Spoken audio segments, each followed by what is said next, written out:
First, the federal government told us that Thanksgiving get-togethers were frowned upon with people outside of our immediate family. And now, Ottawa is saying Christmas gatherings may not happen because of rising COVID-19 cases across the country.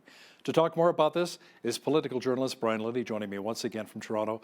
Brian, not getting together for important family gatherings, many argue this is more damaging on our health than the actual COVID-19 virus. Yeah, and let me be frank here. This comes from comments made by Prime Minister Justin Trudeau, along with some vernacular language. You can tell me if I can repeat his phrase on the air or not. But he doesn't control, and no governments control, whether you get together with family. They make recommendations, but they're not canceling holidays because they can't. Strangely, an awful lot of people in the media will ask various premiers or the Prime Minister and say, "Are you canceling Thanksgiving or Halloween or Christmas?" Look, they can't cancel them, but they will make recommendations.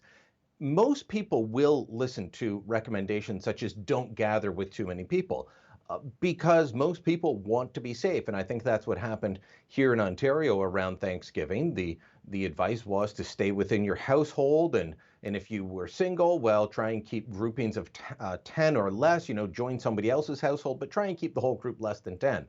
We might end up seeing similar recommendations around Christmas. And yeah, it really stinks, which isn't the word the Prime Minister used. It's not good for any of us. It is taking a toll and will continue to take a toll, especially as it gets darker out earlier, as we get into colder weather, as we spend more time indoors, and therefore, until this virus is dealt with, more time alone or in small groups or seeing the same person over and over again. I hope you like your family because that might be all that you're seeing. We're social creatures though. And even if you've got a great family, you want to see other people or you want to see extended family. This is something that, we will all have to figure out, and politicians will have to be very careful with how they prescribe or make suggestions around these types of gatherings over the coming months. Yeah, some of the psychologists I've spoken with have said that it's more damaging than the COVID-19 pandemic, especially when it comes to our psyche. Depression and anxiety cases are going through the roof because of this pandemic and not being able to see a lot of extended family and a lot of our friends. And I can tell you that I've been trying to get statistics on suicide across Canada. It's very difficult right now to get those stats. They often take a lot longer to come out. So we're looking at older data right now. But Ontario's coroner told me a little while ago that opioid deaths alone, so that's not all suicides, that's just opioid deaths, are up 35 to 40%. That's just Ontario since the pandemic began. So you extrapolate that, take that out across the entire country, and things start to look grim. I can't speak for all the premiers. The one I pay most attention to is Ontario Premier Doug Ford. He has mentioned that as being one of the factors that he weighs as he looks at all the different options of, what do you close, what do you not close, how do you deal with things. He says we've got to be worried about mental health and suicides and depression and everything that goes with it. Now, Brian, you're looking at COVID-19 cases and the information daily. Now, we've seen the large number of cases where you are in Ontario and right beside you in Quebec. You say it's important that people look beyond case counts. Why is that? Because that is the headline number that's easy to talk about, but it doesn't tell you the whole story. Even in Alberta, I think you're up to close to 500 new cases a day. Well, given the size of Alberta, that would be over 1,500 cases a day in Ontario, the equivalent of. So you guys are having high case counts. The question becomes, what do you do with that? Who is getting sick with COVID-19? Is it a younger cohort? Back in the spring, it was almost half were people over the age of 60. The average age of people dying from COVID-19 is well over the age of 80 across Canada. You have to start looking at who's getting sick. Do they have comorbidities? Is this affecting the general population? Can the health system handle it? Some people might say, well, it doesn't matter. It doesn't matter if everyone that's dying from this is over the age of 80. We've still got to do everything we can. Yes, absolutely. Give everyone the best health care they can. But we're looking at a disease that primarily affects people who are elderly, who have comorbidities, who are fragile when it comes to their health in life as it is. We need to find ways to protect them. If you're just looking at case counts, you can easily be scared. But I can tell you here in Ontario, the hospitalizations, the intensive care unit admissions, the number of people on ventilators, the death count, it hasn't gone up to the same level as case counts have. And it's far lower than what we were back in the spring during the worst of this. So there's a lot of factors that we have to look at. And too often we just hear case counts up in X city or X province. Look beyond that, look beyond the headline. In the United States, they've had now over 220,000 deaths attributed to the novel coronavirus. Here in Canada, we're also getting closer to a milestone, but much smaller, at 10,000. How do we compare to other countries, Brian? Well, as in many things, Canada is middle of the pack if you look at the most common statistic cited, and that is deaths per 100,000. We're in the mid-20 range. It goes up and down, but around 25 deaths per 100,000. The United States is hovering up around 60. They're still doing better than a lot of European countries, including Spain and Britain. But it in Sweden is up and around that range. I know people love to cite Sweden when we're talking about COVID-19. Canada is much below them. So our death per 100,000 is much better. When you flip it to another statistic, which is called the case fatality ratio, some people like that stat, some don't. But the case fatality ratio, Canada actually does worse than the United States. And that tells you your likelihood of dying from this. Now, it's still very unlikely in either country to die from COVID-19, but it is about almost double the rate in Canada. You are almost twice as likely to die from getting COVID-19 in this country compared to the United States. A lot of factors go into that. More younger people getting infected in the United States versus Canada. Treatments have been developed primarily in the United States and then transferred around the world. But everyone is doing better in terms of this, most somber of statistics, the death rate. Everyone around the world is doing much better in terms of keeping people alive once they have COVID-19 compared to the spring, because we know more about it, we know how to treat it. There may not be a cure, but that doesn't mean there aren't therapeutics and there aren't treatments to help people recover from this virus. We recently saw the threat of an election over attempts by MPs to look into the Trudeau government's handling of the coronavirus pandemic, and specifically the We Charity scandal as well. Now, the government survived that vote, but there was another on Monday that was going to be a confidence vote, and then it wasn't. And then we were told we would not receive vaccines if the vote was successful. Brian, what's going on the Hill?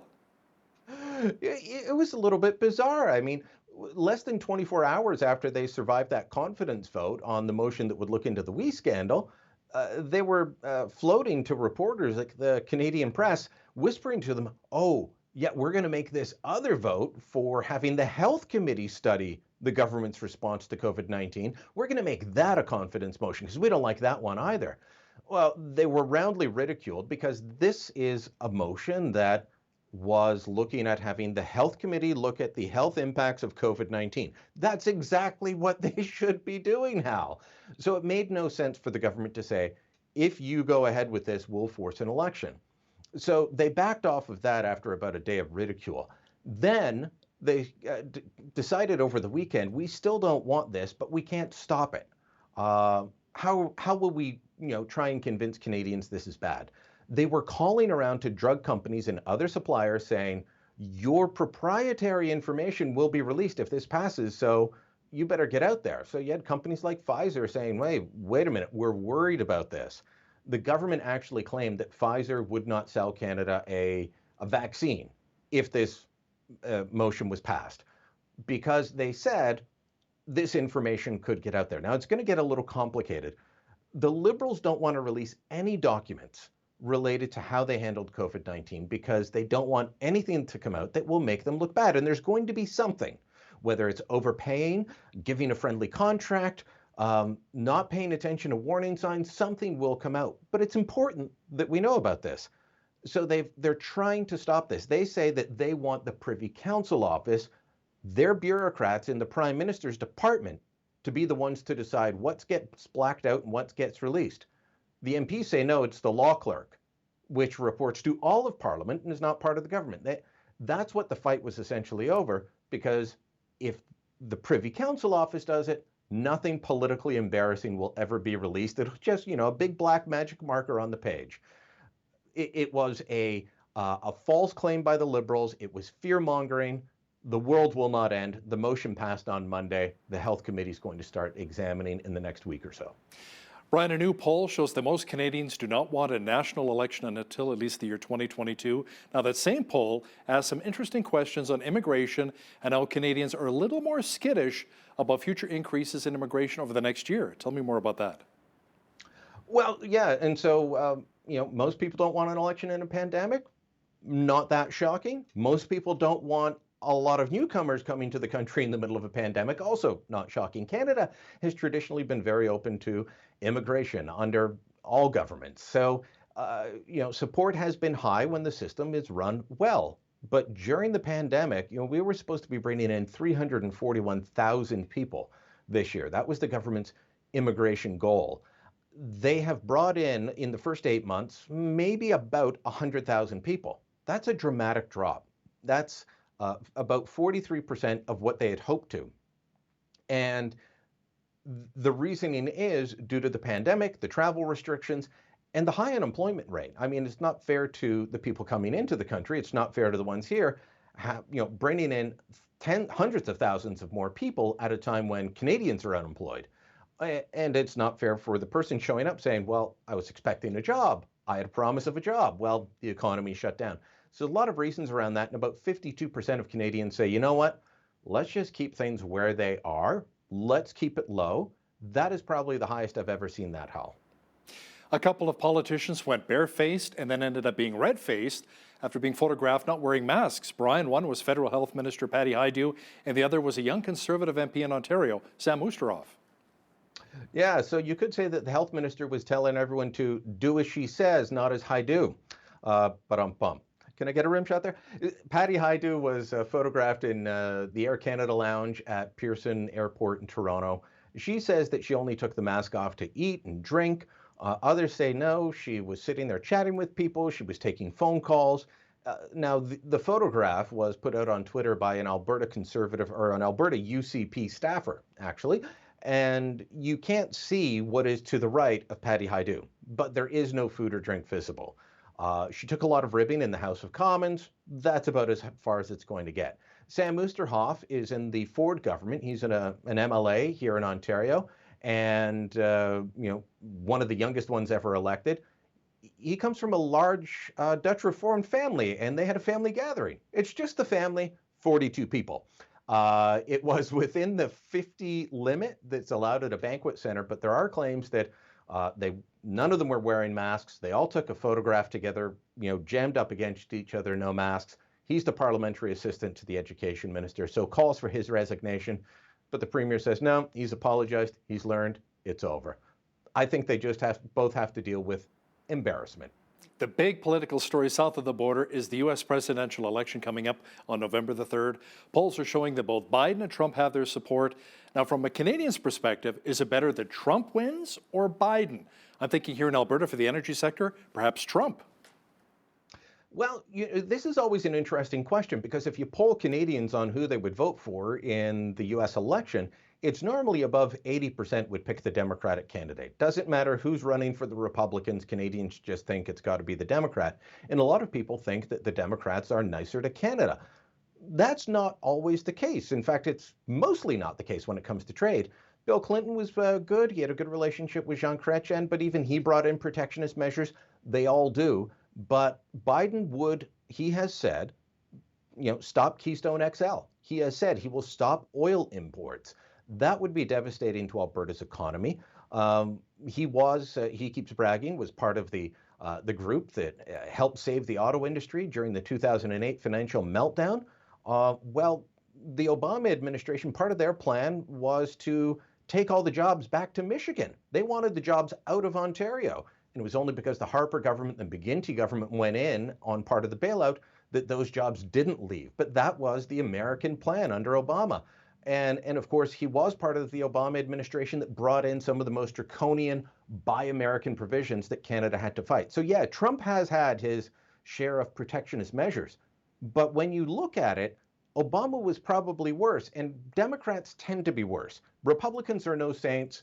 None of them are when it comes to this. They all have some congressman in a district that they need to win in the next election barking at them that you've got to protect this plant or that plant and do something and, do it. And, who cares about Canada? Well, bottom line is Republicans tend to be nicer to Canada when it comes to trade, and that is our biggest lifeline with the U.S. So Trump's probably better. The fact that it's still too close to call tells you that Americans are quite divided. It'll be interesting to see what happens on November the 3rd. Toronto Sun columnist and political reporter Brian Lilley, thanks for joining me today. Thanks for having me, Al.